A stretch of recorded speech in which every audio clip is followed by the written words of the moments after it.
you enjoyed your lunch. My name is Shane Conway. I'm a researcher at NUI Galway in the Rural Studies unit of the discipline of Geography, and we're one of the partners involved in Ireland's National Rural Network. So the National Rural Network essentially is a communication tool really for the Department of Agriculture and the Department of Rural and Community Development. And really what we are doing is to disseminate and to promote how the funding has been spent at farm and community level through case studies, videos and events like this, which are crucial to getting messages across. That's just an introduction about myself. This session is, as was mentioned earlier, it's the farmer's perspective in all this. So earlier we heard from the team leaders, which is essential, but I suppose everything that even the team leaders have learned at this stage is coming from the ground, as in the farmers. So hopefully through the messages that we're going to hear and the real life examples of what's going on the ground, you can get a good grasp. And hopefully, as Michael mentioned at the start, you know, and as other presenters mentioned, through farmer-farmer knowledge exchange and farmer-farmer, we're talking together. Like, I'm a farmer myself and I know the value of that. So yeah, that's the context to this, and we have these presentations here. But before I start, which is important, I suppose Ireland's EIP Agri approach has been very well received across Europe. And I suppose the Department of Agriculture have to be commended in the, I suppose you could call it the risk they took with the scale of the projects in an Irish context. Around Europe, you know, a lot of these projects, perhaps even early on, they were maybe 10 to 20,000, whereas in Ireland, they were of course, the two themed projects are 25 million and 10 million, and the Hen Harrier is the largest in Europe. But then, of course, the rest of the projects, you know, you're averaging maybe $1 million to 1.5 billion. So that's just an average. But it just shows you the scale and the impact as a result of that in comparison to elsewhere in Europe. So there's been a lot of inspiration taken from that. And I suppose the ethos as well of Ireland's approach, like we really took into account what Europe wanted, in that we wanted a multi-actor approach involving different people. So all the way from policy and research down to the farmers and in the advisors in between. So, you know, to break it down, I suppose it's this locally led, as we've heard about, farmer-centred and results-based. And of course, not all of the projects are results-based, but predominantly. And we heard about the Danube project, excellent example, farmers volunteering. There's the MOPS project, organics. They're looking at supply chain issues. Again, it's not results-based, but they are locally led, farmer-centred. So, you know, as I mentioned, involving farmers from the get-go was, and even when they were being assessed by the department, and Maura was on the evaluation panel, you know, that was the core ethos of it all, and they were selected with that in mind. So the advisors as well, of course, and throughout. And this is all in line with this EIP model, and we heard that it's not just EIP Agri, but there's EIP for water quality across, and also for the ageing population. But this whole interactive innovation model is really what linking all these actors, people in communities, people research, because sometimes research can be in silos, and with this approach, it's more kind of disseminated messages. So, but I think the key point here, and you're going to hear a lot more about the ACAS. This is Agriculture, Knowledge and Innovation Systems. And I suppose, like Teagasc, I suppose you could be seen as a model of ACAS, kind of advisory, research, education. But ACAS is this Agriculture, Knowledge and Innovation System. And I suppose in the next round of CAP, a core part of all this and the core ethos of EIP Agri will be taken into account. So I suppose if I had to break that down into one sentence, it's about knowledge exchange rather than knowledge transfer. And that's really essentially what it's about. So exchanging knowledge from the farmers to the advisors to the research, and not this top-down approach that you should do this or that. And I think the presentations this morning, you can see exactly that this is heading in the right direction, this ACAS concept. So it's just a word to keep in mind, this concept, because this is what's expected at a European level, I suppose. And of course, as a result of all this, you have flexible, practical and locally relevant measures I remember I was on the Farming for Nature judging last year with Cyril O'Flaherty from the Aran Islands, and you know, it was like making decisions on a field by field basis, which was great, and all the fields have different names, and he was really able to, like, it was telling me a story as he was walking throughout. So just to plug, the final date to vote in this year's awards is today. So, but anyways, the results-based approach, of course, which we heard all about, and that really has a greater buy-in from the farmers. So designing schemes that will reward them. And of course, we heard this earlier, there's been a lot of lessons learned from the Burren programme, and that's what set all this in motion. So, you know, that's really where it has all evolved from. And even at a European level, you know, the Burren programme is cited and mentioned all the time. So it's great to be able to be here to speak about all this. So I want to give a quick intro to the different projects being spoken about today, or the farmers who are involved. So this is the Pearl Mussel project. This is a €10 million project. Improve the water courses to benefit the endangered freshwater pearl mussel through the multi-actor approach again, so research to the farmers, etc., advisors. So, and it's locally adapted, results-based, and it's focused on the top 8 freshwater pearl mussel catchments in Ireland. And we're delighted to have Sally O'Malley and Patrick and Colm Gavin represented on the panel in a moment from that project. The next project is the Mulcair EIP project. Focuses on innovation, technology and knowledge transfer for farmer-led enhancement of water quality in the catchment covering County Limerick and Tipperary, the Mulcair catchment. So again, it goes with the whole bottom-up ethos in its design and nature. And we have Garoj Maher, a farmer who was brought into the project to really stimulate conversation within his peers. You know, an inspirational example of a farmer who is a productive dairy farmer, has won plenty of accolades for his, you know, for what he's doing at a production level, but yet he really does take into account the nature all around him and how to work in balance side by side. So it's great to have Garoj here. So the North Connemara locally led agri-environmental scheme, the long-term viability and of hill farming in the 12 bins and Turk Mountains. Again, I suppose you can see there's linkages here with the 5 projects at the start. You can see that they want to improve viability and, you know, some could term challenging landscapes. So in the special areas conservation as well. So we have Joseph Kane representing that project. Protecting Farmland Pollinators project. You know, this is a really nice project and looking forward to listening about it. Develop a flexible mechanism that farmers to make whole farm pollinator friendly. And I suppose again, when you're speaking to farmers, just like what was spoke about earlier with the Danu project, that it won't impact on productivity, because farmers, you know, I suppose this whole good farmer identity is a farmer who traditionally is one that's productive and produces food. But if there could be some sort of not a shift, but also if they could encompass that a good farmer is also a farmer who takes into account the pollinators or the biodiversity on the wildlife on the farm, that's kind of the space we want to try and get into, because this is a all of Ireland approach, not just people who are just already interested in nature. So it's trying to create that reputation, I suppose, in the farming community that this is the way forward. And yeah, so we have Andrew Burren, which is brilliant because he's also involved in the Danu project. So he brings a really broad perspective on this. And then last but not least, the Huebno Aran project on the Aran Islands. Protect and restore the habitat on the Aran Islands at a lower cost but greater efficiency. So yeah, and meet phosphorus requirements in grazing animal without affecting overall plant diversity. And we have Bertie Joyce involved in this project, and he's been involved in the Aran Life project before this, so it's a really great insight as well. So I want to invite the 7 farmers to the stage, and if you don't mind, please, you have to come up this way.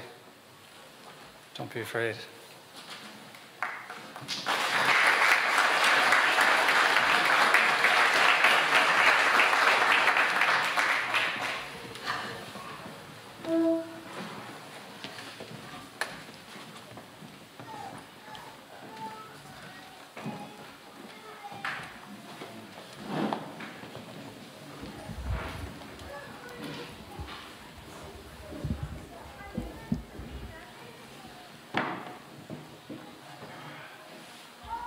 So I suppose the nature of this session is in line with the whole ethos of EIP Agri.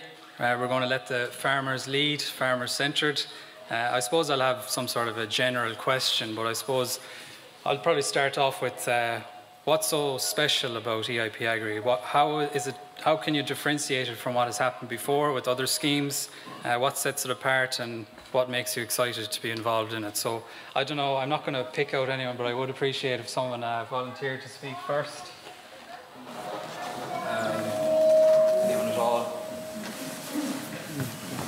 Garage, I see you taking off the mask, so that's a good sign. It was getting a bit stuffy. I suppose, from my point of view, is that at the moment, I suppose agriculture has been seen as a greenhouse gas emitter, a kind of an impact on the environment, which, you know, it is in a sense, but for me,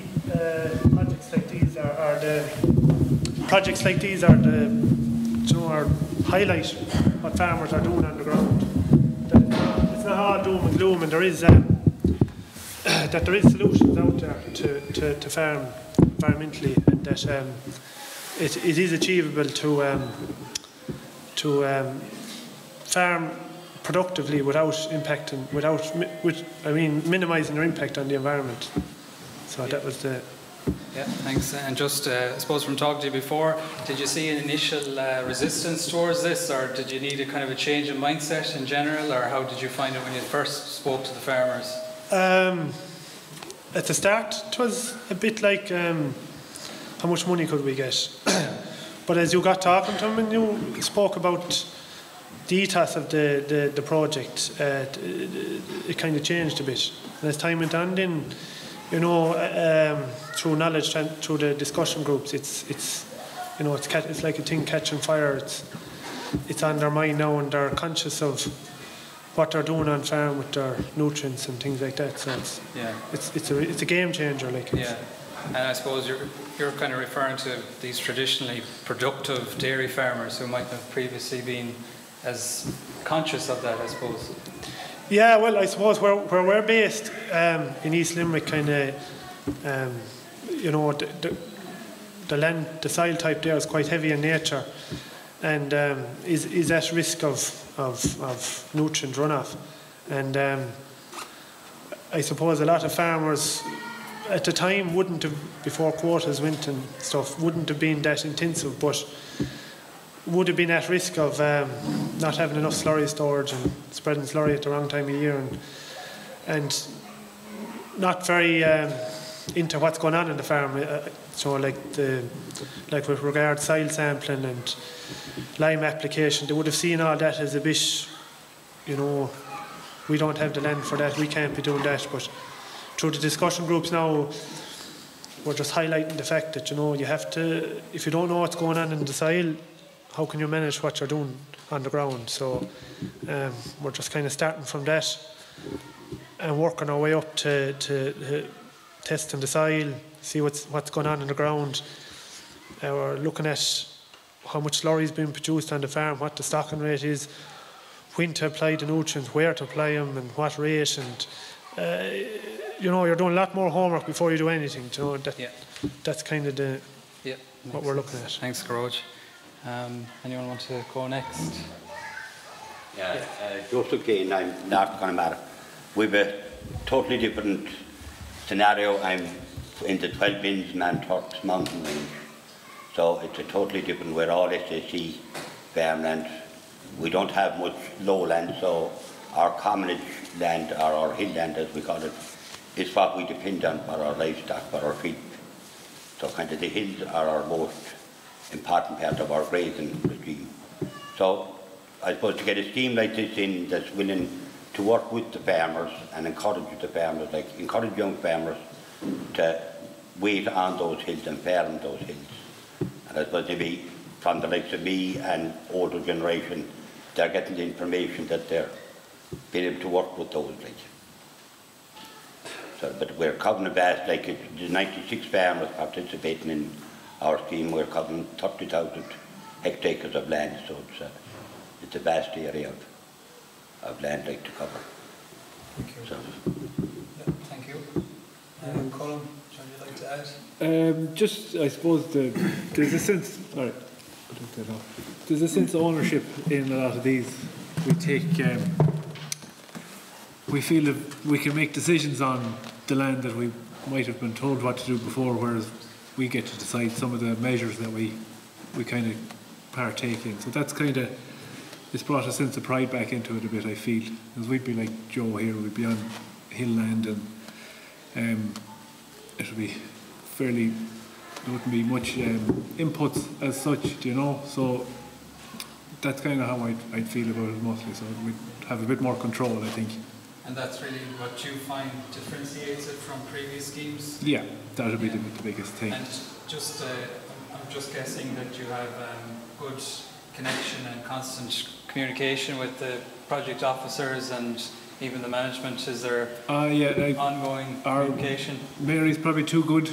We can contact her anytime. You send her a WhatsApp and she'll respond to it any day of the week. So she should probably put it down an odd time for her own sanity, you know. But yeah, they're very open to like ideas we might suggest.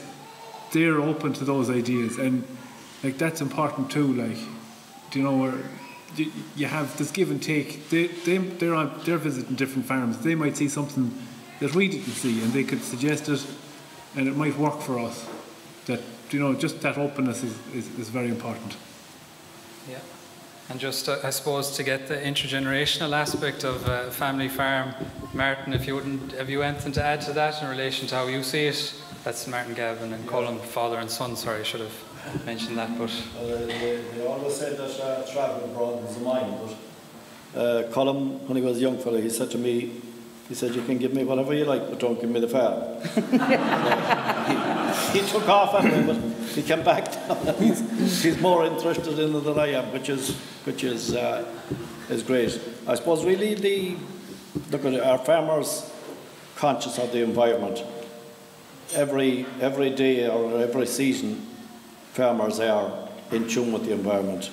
Like last year, we had the privilege of seeing a white-tailed eagle in Delphi for the first time since I don't know when. You know, last week there, the geese came back. So, you know, farmers are totally in tune with what's happening. I suppose from the Pearl Mussel point of view, which is where we are involved in on the Bundora catchment in County Mayo. For those of you that don't know it, it's the best example of the pearl mussel in Europe and maybe even further afield. So we are naturally very proud of that. Look, that's not something that we've created, that's something that we've inherited. So I suppose the onus is on us to pass it on to the next generation as we got it and improve it if we can. I suppose there's a couple of kind of, I won't say they're negative, well they are negatives basically, and that's to try and encourage young people to become involved in farming in these areas. That's not just an Irish problem, it's, you know, it's all over the place. But the other thing is invasive species, and anybody that, you know, has to kind of deal with them, you're basically, it's like the old Chinese proverb, house finished, Chinaman dead. So it's the same thing with the invasive species. Invasive species eradicated, farmer dead. So, but yeah, I suppose it's you know, it's all those kind of things, like, and they are, you know, I suppose you look at the national parks and what it's costing them to keep on top of this. Well, farmers are no different, it's costing them as well, like, but they don't have the capability or the capacity to get that money to do this work. I suppose the other thing really, and I'm not involved in the farm politics like I was in the past, but the one thing that is kind of a like all this kind of costs money, no matter how you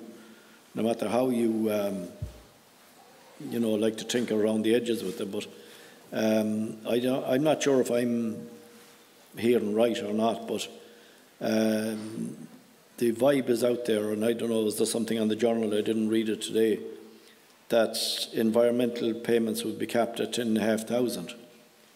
Now, if that, I don't know whether that's right or not, but that's my, from the little bit of information that I have, like if that is the case, like it's difficult enough to invite young people or to get young people interested in it, but because in hill farming in particular, which Connemara and we are in, it's a totally different setup of the way you farm. You're dependent on your neighbour, you know, you're dependent on weather, you're dependent on a huge variety of different things, and you're also dependent on your own mindset as to there's times when you just can't do what you want to do because of the weather and different things. But definitely, if what I'm hearing right on that one, I think that is definitely the biggest stumbling block that we are going to face, because you know, I'm in Glass, I'm in the Parent Muscle Project, and I'm getting my single farm payment. So, like, without that, I couldn't afford to farm. Simple as that. I'd have no bread on the table. The sheep might be kept alive, but it'd be Chinese man dead, or Chinese man house finished, Chinaman dead, but it'd be the same here. But anyway, that's my talking's worth anyway. Oh, thanks very much, Martin. And that's the value. And what sets this session apart is we're getting the farmer's voice out there. You know, it can't be all positive. There is some challenges, so that's exactly the type of message we wanted to hear. But with the likes of the Pearl Muscle Project and the rest of the EIPs, you know, there's a positive message going forward, and hopefully they can be built upon. Even for the Minister to announce today that there could be certain longevity to projects, from what she was saying. For the next short period anyways, it's given good hope. So perhaps if you'd like to add something, Andrew, just from your perspective, I suppose predominantly we have heard about we tried to give as many projects representation today. So, you know, the Danu project we've heard about, but if you could mention mostly the Pollinators project, we'd appreciate it. Thanks. Yep. They're two very different projects actually, and my involvement in the two of them is very different, and it's partly down to the nature of the projects. The pollinator one involves 40 farms in County Kildare, and in County Kildare simply for practical reasons to keep it fairly tight. And I'm lucky enough to be sitting on the steering group of the pollinator group, the pollinator project as well. So I kind of have an insight into how it's been put together and what the objectives are. And the idea setting it up was that we would look at pollinator activity on farms of different enterprises, different scales, and different farmer attitudes too. You know, not some people who are quite indifferent maybe to what's going on in the nature on their farms, and other people who are already fairly committed. And I would have been, not that long ago, maybe one of the more indifferent ones, or at least I didn't think I had a whole lot to offer to pollinators. I started doing a bit of bumblebee monitoring for the Biodiversity Data Centre a few years ago, and it just kind of woke me up to what was happening on the farm. And without necessarily, without having done anything myself, there was actually quite a lot of habitat and food there for bees, but some of that I might have been ignorantly destroying to no particular benefit for myself, but just because I didn't appreciate it. And that's really what I thought this sounded like an interesting project if we could, because it's focused on really small actions that don't impinge on the productivity of the farm, but do improve the outcomes for the pollinators. And it's in its second year. Well, it's in its second year now. Last year, the team of ecologists did baseline surveys on all the farms of very thorough ones on pollinator activity and on the habitat that was available, and scored each farm then at the end of that according to about 20 different criteria, from amount of flowering hedgerows, bare soil for solitary bees to nest in, bee boxes, untended areas of grassland. and also areas of crops that were grown with reduced amount of pesticides, so no insecticides, but also, for instance, no fungicides. And this was something that initially it was only looking at insecticides, but it turned out in the course of it that a lot of the tillage farms didn't use fungicide on certain crops. For instance, like oilseed rape and peas and beans with us don't routinely get a fungicide, and this was significant for pollinators. And so the scorecard was adapted to take account of that. Now this year we're literally just wrapping up the scorecards for the second year, and it's a bit like the difficult second album. It hasn't been a whole lot of fun because the ecologists did the scorecards the first year, and the farmers are doing them the second year, and we're not really sure of exactly what, how certain things were measured and how certain counts came up, but we also have, I personally, and I think a lot of the other farmers have found it a lot more work than we thought to gather together the evidence that's wanted, even though we were forewarned that we'd need pictures of, of flowering hedgerows and cover crops and all of that, but going out and finding those pictures now and being able to identify them and label them, and we were suggested that we would geotag stuff, but on my phone, my geotag kind of gets the next townland most of the time, so I don't think it would be very much use for identification. And I was very interested to hear Fergal refer to the hen harriers having an app for recording stuff, and I thought, I'd love to talk to maybe about that later, because if I had an app on my phone and in the month of May I saw a flowering hedgerow and I could just record that, put down the location and send it in, and it becomes someone else's problem then, but I don't have to remember it in October. That would be great. So those kind of practical things they're proving a little bit difficult now, but I hope that over the course of 5 years of the project, they'll produce a really practical way to have a scheme like this that is results-based and that is farmer-monitored, because, as farmers, we're always stamping our feet. We don't want people coming out inspecting us. We're capable of doing it ourselves. In practice, it's not maybe as simple as we'd hoped, so that'll be an interesting thing to work out over the next couple of years. Yeah. And just have you noticed that outside the farmers involved in the project that it's starting to stimulate interest amongst, maybe neighbouring farmers that aren't involved in the project, or are they starting to take notice? Yeah, there is a bit of that chain, and there's even within the farmers. We had a couple of farm walks this summer with the project leaders, the ecologists, and it was, no more than myself, some people though who would have known very little about what was going on in the farms really getting actively involved in what they're seeing, like to an amazing extent, and an amazing knowledge building up in people in a few years. And I think, we were just chatting at lunch now about how farmers are actually competitive.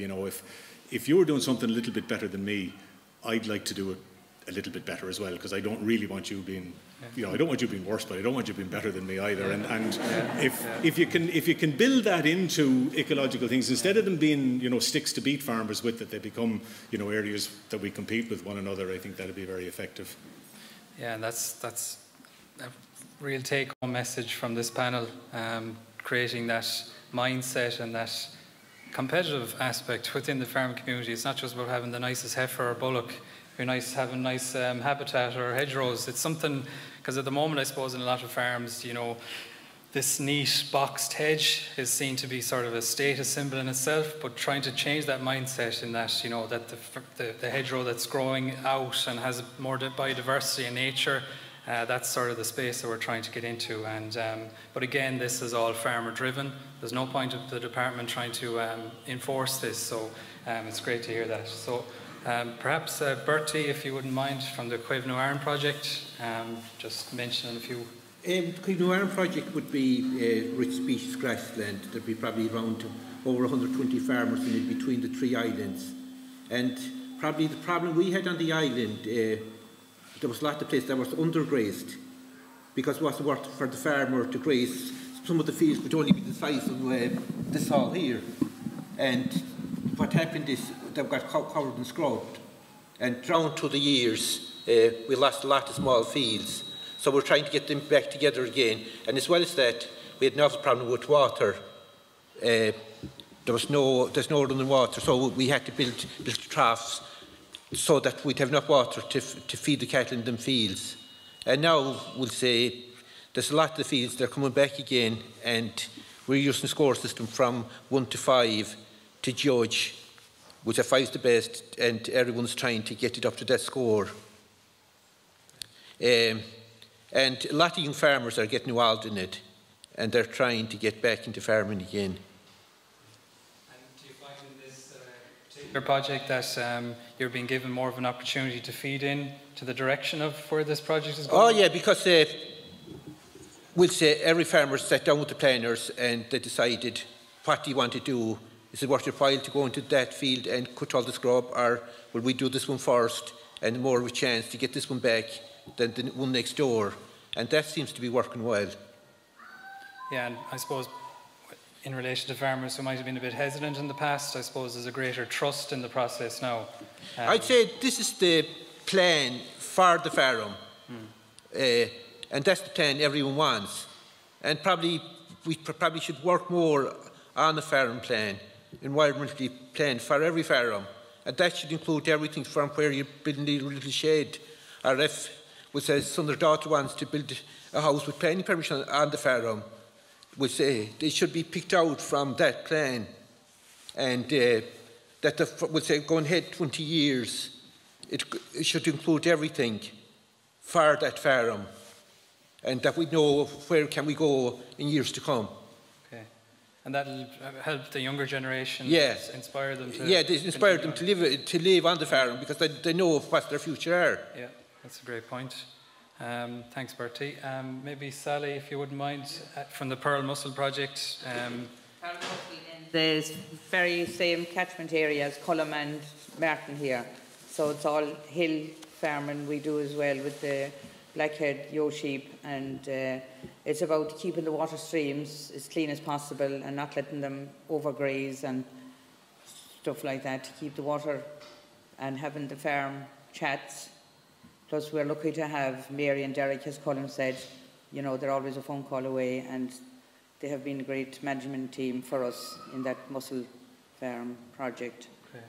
So it's about not making sure not have any overgrazing really in our area, which there isn't only. There was one patch and they fenced it off, and now it's coming back to its original again. So they're keeping a tight eye on it, and I think it's going to be, we've seen that it is the best, as Martin said, in Europe really, for the pearl mussel, that it's very important, and farmers are very interested in the environmental state of it, I find, and there will be young farmers coming up in our area as well. A lot of young girls and boys have gone in for green certs, and hopefully that we can encourage them, and of course with a bit of funding, plus they'll always have to have a job along with it, but we think there might be encouragement there for them.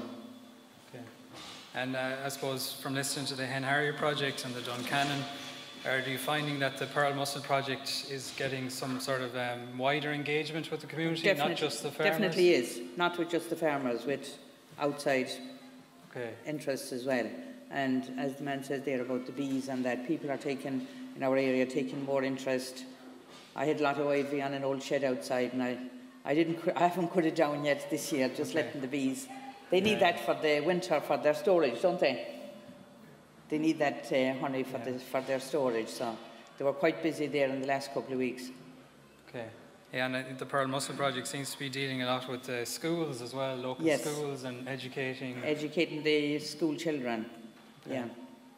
Okay. Well, that's really great insight into a diverse range of projects, really. I suppose we can, unless anyone wants to add anything else, I can ask, is there any questions, but is there anything else in the panel that you'd like to raise in particular? Or yeah, we have a good water group scheme going in our area as well, and I'm chairperson there of the group water scheme. We serve 360 houses with good quality water. We were picked for top awards in the first in Ireland ever to be picked there, and we keep that scheme going well, and we did a project with the school children also on the water, and I think they brought it home to their parents, you know, not to waste water and how important it was and all this. So yeah, it's a gravity-fed scheme from the same streams really as we're working for on the commonages, so it's well looked after. Yeah, that's a good point, I suppose, and Fergal alluded to it earlier that, you know, it's called the Pearl Mussel Project or it's called the Hen Harrier Project, but there's sort of a symbiotic relationship with other aspects. With the whole thing around farming and the whole thing in environment schemes, yeah. Yeah, because some people, if you're not familiar with the project, you'll hear that 25 million has been assigned to the hen harrier or 10 million to the pearl mussel, but it's not until you hear the stories and to the context behind the knock-on benefits it's having to, you know, even generation renewal in agriculture, you know, it's essential. And wider, I suppose, getting the wider community that trust in the farming community as well, that, you know, that you are, we are looking after the environment as well. Yeah, if you can get it into the schools, number one, I think it really helps. Okay. The national schools, yeah. Yeah, thank you. Anyone else have anything to add, or? No. And without these locally led schemes, like an awful lot of places are going to go downhill. Like, we need something to encourage the young people to take up and to go forward. Like. So with these schemes, it's an encouragement for them to keep farming. Yeah, no, that's for sure. And, you know, there are challenging landscapes. I suppose even the Irish agricultural sector as a whole, the average farm size is quite small. So, you know, and 50% of our farmers are farming part-time. So, you know, any sort of incentive or addition to the income is welcome, and especially when you can actually influence decisions in your own local area, in your own farm.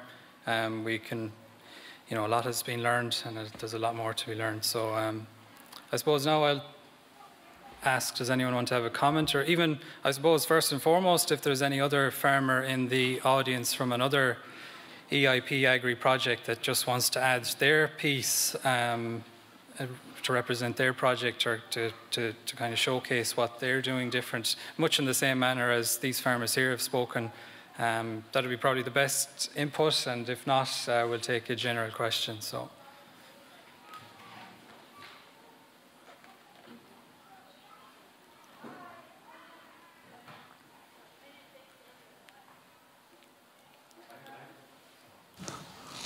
I'm jumping the queue slightly, Shane, but I had a question maybe for Andrew, and it's something we've sort of broached at conferences previously. But as a farmer, when you're up in the morning and you're sitting down and you're having your porridge, your bowl of porridge, and Morning Ireland is on in the background, and they have an environmentalist, and then they roll out a farmer, and they have a row, kind of thing. How does that make you feel about you know, what you do and why you do? Do you think the story is well represented? A lot of the time, and I suppose that makes better radio, you know, maybe than having people working together. And I think, Brendan, you've really hit on the value of the EIP projects. I mean, the farmer involvement from a practical point of view, that you tend to come up with much more workable solutions that farmers are likely to support. But you're also you're bridging these gaps between all the different disciplines. You have you've heard David Wallace speak for the Danu earlier. I mean, within that we work very closely. We've Dave Beecher, our soil biologist, here today too. You know, we work very much as a team, and there's a lot of sharing between the farmers, but there's a lot of mutual respect, you know, and we're listening to one another. And similarly with the pollinator project, you know, there are very highly qualified ecologists and entomologists involved in that, but they don't necessarily know very much about the practicalities of farming. And it's really when we combine our problems that we can come up with effective solutions that don't have to cost anybody an awful lot of money. And yeah, I get quite frustrated when I hear the two sides being pitted against one another, because it's not going to solve anything. You know, the solutions aren't in shouting and roaring at one another.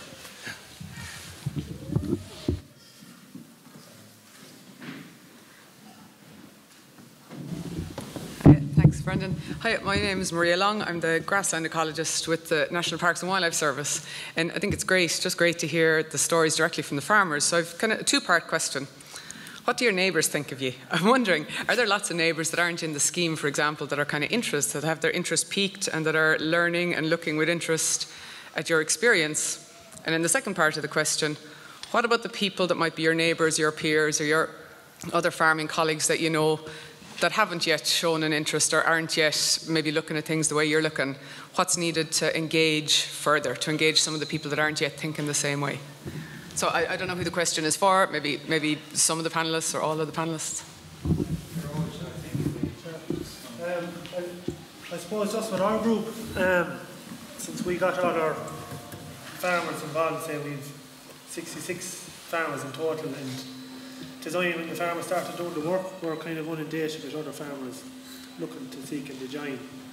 So from that point of view, it's great. And even since the farmers since we started doing the work, it was a bit of a struggle at the start because we didn't really know what we were doing, or we weren't sure how it was running. But since we kind of found our feet, it's steamrolling ahead. And I suppose just in terms of the neighbours, like the old saying, the grass always looks greener on the other side. Like, you're always worried about what your neighbour's doing. He's always worried about what you're doing. But I was told by an old man one time, and it was the best bit of advice I ever got, was he said to me, don't worry what anyone else is doing, farm your own farm. And I think that's very true in the way that everyone's farm is different, and what your neighbour does you mightn't be able to do. But just in terms of our on my own farm, I tend to I have a high producing dairy herd, but not at the cost of the environment. So like we haven't used a pesticide in nearly 3 years.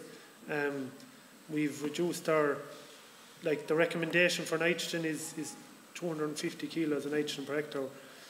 This year I think we've only spread 140 kilos, and next year I'd hope to get that to 100. And we've reduced our concentration, our concentrate fed to the cows. But to look at the farm, from not spraying and not cutting hedgerows, it looks slightly as if it's run down, but from a biodiversity point of view, it's increased. So the reason I host the meetings on my farm is that I want to show people this, that it's okay to have weeds, as we call them, along your fences, and it's okay to have weeds in the fields, because there's only, you notice, what I always show the farm, what the groups is, the amount of butterflies that will be around, flying around a crop of nettles.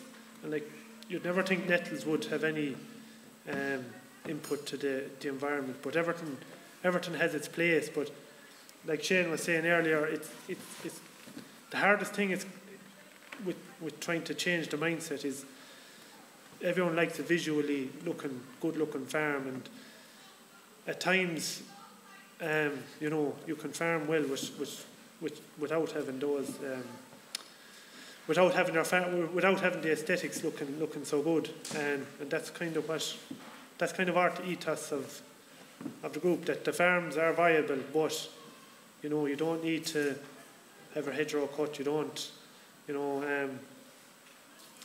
need to have all the fields with green grass, and there's a big focus on the clover. And like what I've noticed since I've stopped spraying fields, clover is starting to come back itself, even without over-sowing clover. Like, so it's win-win, like, So hope that answers that.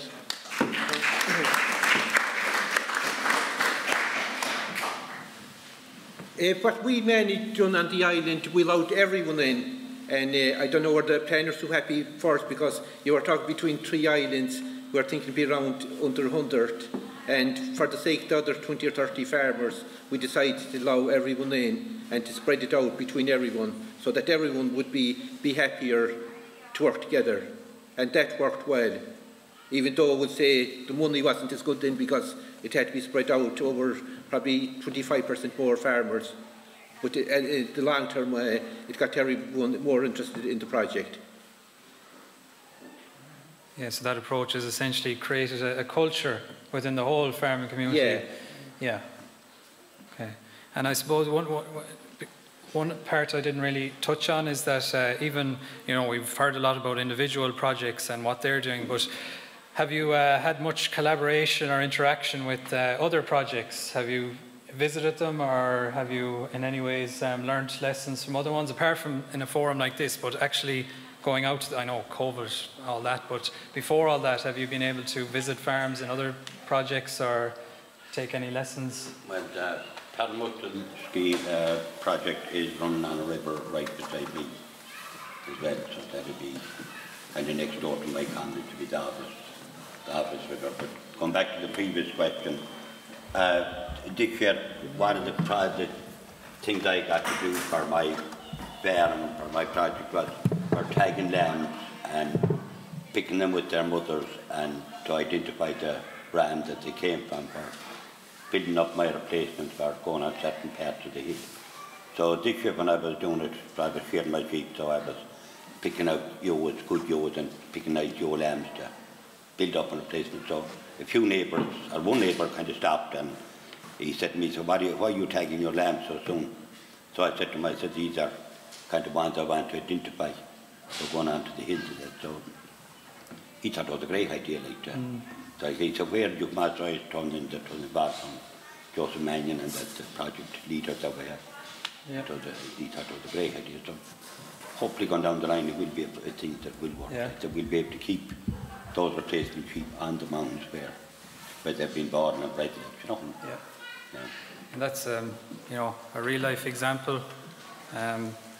Exactly the type of impact you want to be having at farm level, and ultimately with more sheep and a manageable flock on the mountains, it will contribute to the economic and environmental sustainability. So yeah, it's great to hear that that system. It's sheep husbandry as well as everything else. Yeah, yeah. So that's what about, so that's great. The project, you know, because at the end of the day, farming is farming, and there's a sense of pride and in the sheep and in husbandry and activity. So yeah, it's the animals are very important. So it's great to hear that. Yeah, is there any other question from the floor? Patrick. Hello, sorry, my name is Liam Kildare and I'm from South Roscommon. First of all, I thank the panel and you all here. Wonderful, wonderful day.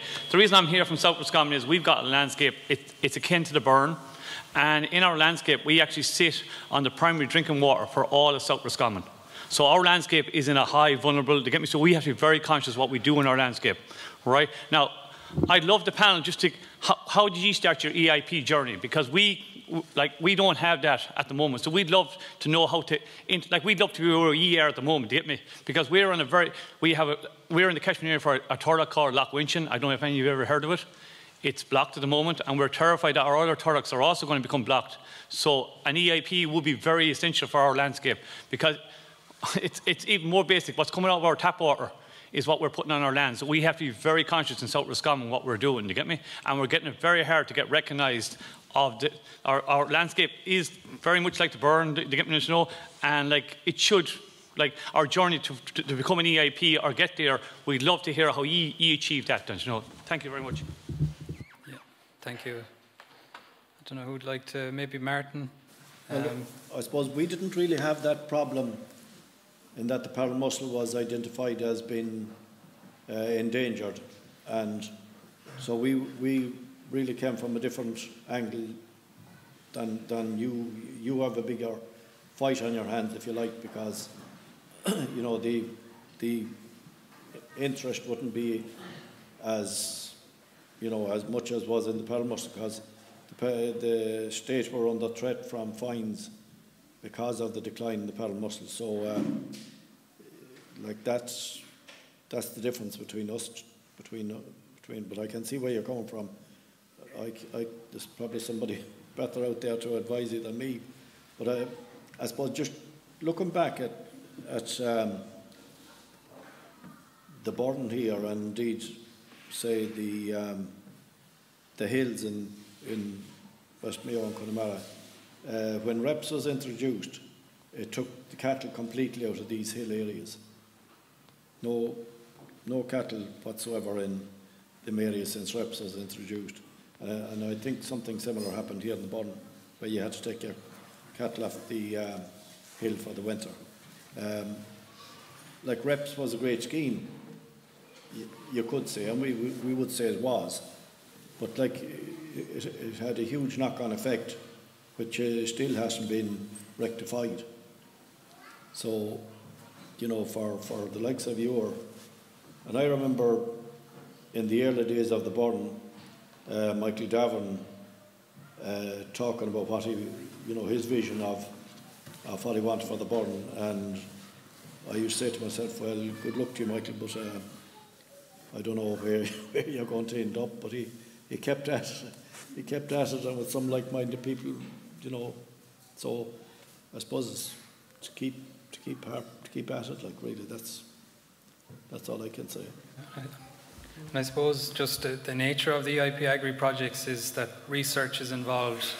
It's about getting the actors together, so perhaps there's someone in research in NUI Galway who knows at Lone IT that has studies on that particular issue in South Roscommon, maybe contacting them, and it's building a team really. Of course it's farmer-led, but building a team of actors, and perhaps they can assist in writing a future application, for example. So really the EIP Agri, the farmers are at the centre, but it's getting that team of advisors around you. Advisory as well, of course, might be an independent advisor.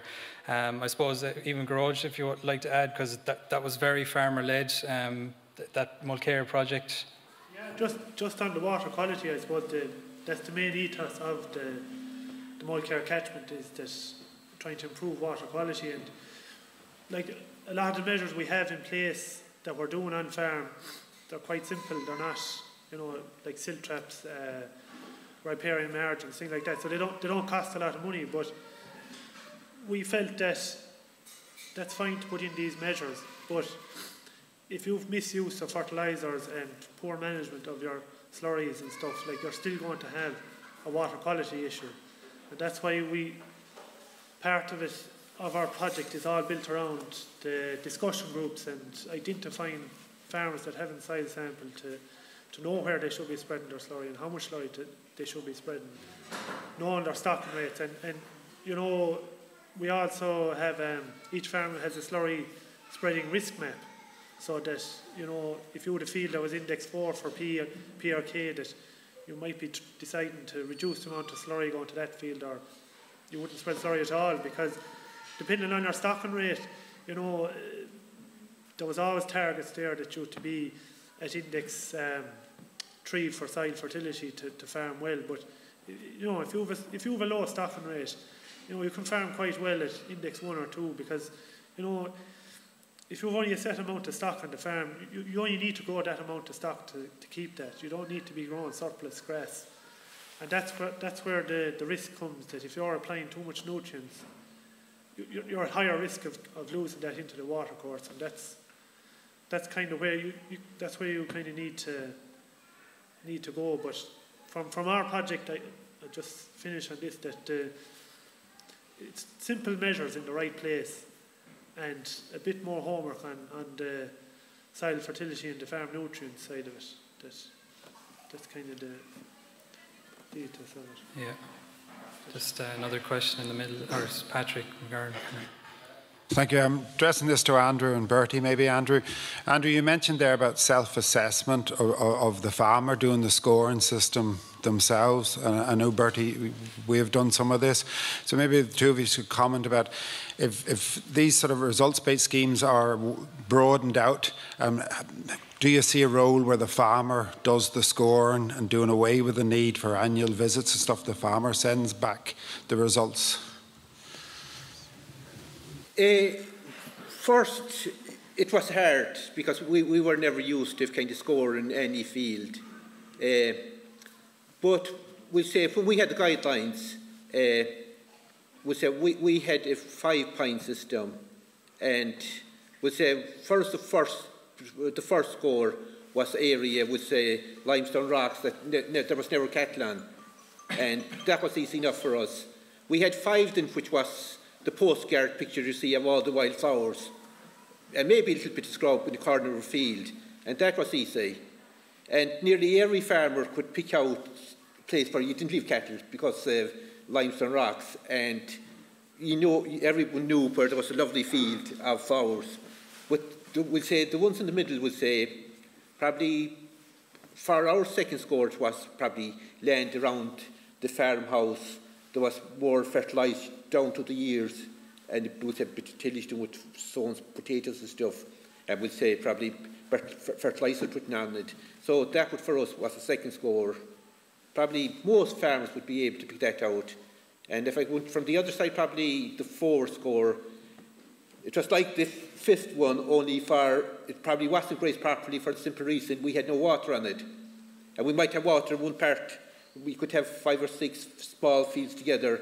We let in the cattle in one field, and when the water ran out, you may not have grazed, because we strip graze the fields, we have stone walls around them, and we may never come to the last one, so they might only be there in a week, and they were taken away then, and after a few years, if that happened a year or two in a row, we'd say you could see scrub approaching on that, even though, so that was our 4 score, and the 3 then really is the one in the middle, it's just what's left a few years, and it was starting to go bad. So it really, that's where the project really was coming in. It was easy enough to get that one, to try and get them back again. And yeah, I'd say most farmers will say, talking to the neighbour, and after a while, yeah, we were used to scoring it. So you didn't need someone, you might have a question, but you could score, I'd say, 60% yourself or 70%. Would say there might be one, you're not sure. But yeah, you could do a project and have the farmers, like any other self-assessed kind of, you would get it nearly right. Would say if the farmers kind of walk the fields together or something, you could. You don't need to have as much, you wouldn't need as much help with that, yeah. You're going to scour your own field a lot more than an advisor coming in, because you'll want to get those marks. So you're going to put the work in, and I'd say you'd have done that too when you were there. You'd have put the work in to get the marks. If an advisor coming in, he's not going to put the same work as you in to make sure you get all those good indicators in. So that's all I think on that. So there's a degree of pride built up in the fact. Yeah, absolutely. In sync with the payment, yeah. And maybe just to address the comment to Andrew as well. Yeah, but as I said, we're having some teething issues at the moment getting our farmer scoring system up and running. But I'm pretty happy that we will, we're kind of identifying the problems now, and I think we will get over them. I'd hope though, like if self-scoring is going to be a part of schemes going forward, I think it's really important that whatever each of the EIPs learns is shared among, because we're all going to have the same difficulties with self-scoring, and if, say, app-based systems can solve some of those problems, then if this is public money funding those, then they should be shared so that other schemes and other areas can benefit from them. Like what I think, say for the pollinator scheme, once your baseline is established in the first year, it should be just a case of recording what's changed there. If areas of different things have changed, that you should, to streamline it, you would just be recording what has changed there. And then making sure that you're meeting the standard of evidence that's needed for the scheme, and doing that in a practical way, because we're all great at taking pictures on a phone, but actually labelling them and geotagging and all that is what's new to most farmers. But I expect we can find ways to work around that, and I say I think if we can all share what we're learning, we won't all have to invent the wheel. That's great. It's great to hear a common perspective from the Aran Islands all the way to a farm in Kildare. So it's good to get this insight. I can only take one more question. There's someone behind Derek, sorry. Sorry. Thanks, sorry, I'll make a question quick. There's going to be a lot of demand over the next decade or so to meet climate targets, and particularly to increase the amount of tree cover we have in Ireland. So I'd be interested to hear from the panel how you feel about having more trees and forests and woodland on your land. Thanks.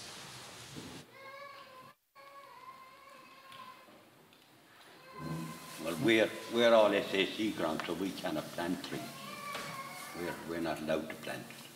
We're all in an SAC, so we're governed of what we can do. Yeah. Now that's every part of Ireland. That's the uniqueness of it, but it's not. Oh, sorry, sure. Go ahead, Martin. Sorry. Yeah, no. I know as part of the reps. I think it was reps 2, I planted 300 metres of whitethorn hedge and mixed with a few other trees as well. And, that was part of the programme for reps, which was brilliant. Since that, last year I planted some more just because I felt like doing it and was healthy enough and fit to do it. So. Yeah, that was, it's like the land that I planted washing it's not designated, so there wasn't an issue there, and you know, there is a sense of pride and satisfaction when you have the job done. Like and like there's a lot more I know well that I could do if I had the time and the, you know, the encouragement or the. It's not a huge amount of encouragement a farmer needs to kind of get him going. Like if he can see benefit in what he's doing, he's usually happy enough to kind of to go at it, like so.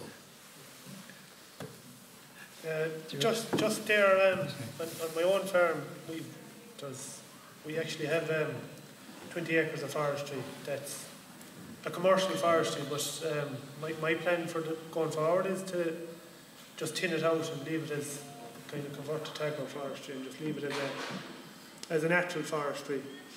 And just there on the tree planting, our co-op is Dairy Gold that we supply, and they did an initiative there. Did something like I think was it over 100,000 trees that they wanted farmers to plant, and within 2 or 3 days it was oversubscribed, and they've started doing it again. So there's trees going in everywhere. That's all I'll say. And just to mention that in the next session, I know that Declan Burren is speaking from the SUS project, and I was at the demonstration event last month, and they are planting as well, so he might be able to just address that in his presentation. We can only take one more just from Derek, please, and then we'll take a short break. Is that on? It is great. And thanks a million everyone up there. It's fantastic. It's great to get that perspective.